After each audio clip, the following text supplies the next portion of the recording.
Bismillahirrahmanirrahim. Assalamualaikum. My name is Hassan and today we are going to hide title or description in image Lightbox in Elementor WordPress.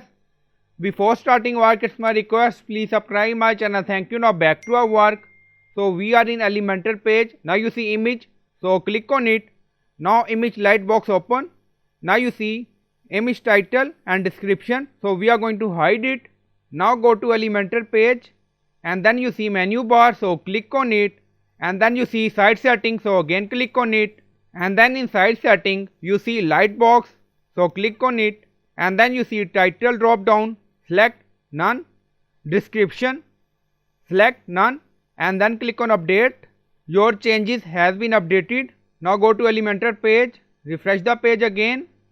Now again open image, so click on it.